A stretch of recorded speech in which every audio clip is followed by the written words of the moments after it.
Ebbene, oggi parlo io e non quel petulante narratore.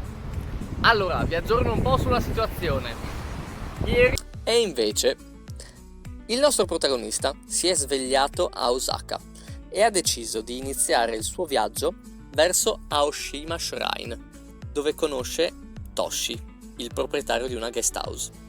Per farlo però ha dovuto raggiungere la stazione dei treni e capire qual era il treno adatto per raggiungere la destinazione il più vicino possibile ad Aoshima, il che non è stato per nulla semplice, anche perché i giapponesi sanno poco l'inglese. Sì, che tra l'altro nell'aeroporto è stato complicatissimo anche trovare un bancomat per prelevare abbastanza soldi da acquistare il ticket. Provate a immaginare a cercare una banca utilizzando Google Maps all'interno di una stazione sottoterra con 4 piani. Vi lascio immaginare.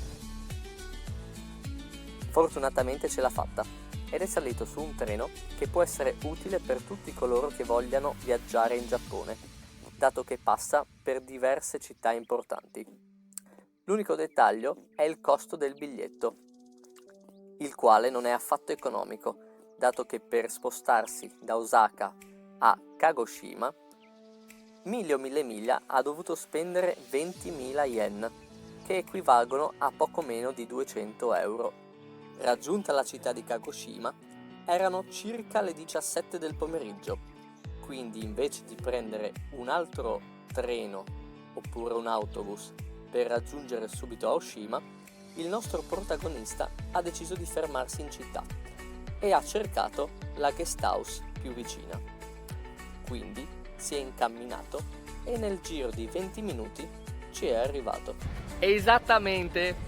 Stanotte ho dormito in un ostello a Kagoshima, che è una città nel sud-ovest del Giappone, e praticamente mi trovavo al 4º piano di questo piccolo ostello vicino alla ferrovia, su un letto a castello traballante, e ogni volta che passava un treno sembrava un terremoto.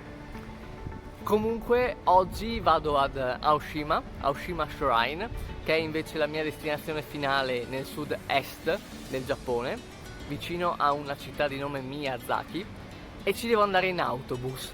Quindi sarà divertente capire come prendere il biglietto e come capire qual è l'autobus giusto da prendere per arrivarci. E scendere anche nella fermata esatta.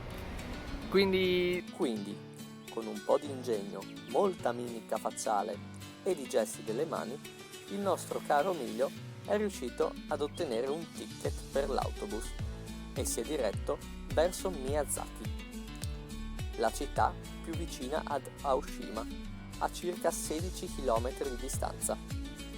Qui ha scoperto la Coca-Cola al gusto mela, ma non ha avuto il coraggio di assaggiarla. Invece ha acquistato un buonissimo Japanese caffè latte. Buonissimo, parliamone. Diciamo che il retrogusto non è male.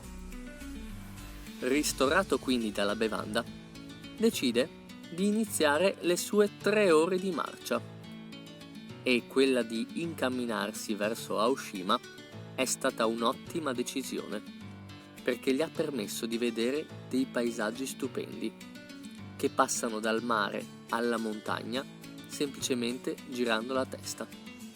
E con queste immagini potrei concludere qui questo filmato.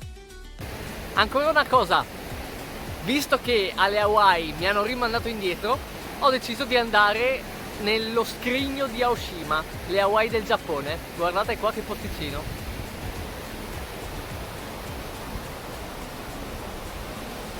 E che gli hawaiani si mangino il fegato. Ecco, appunto.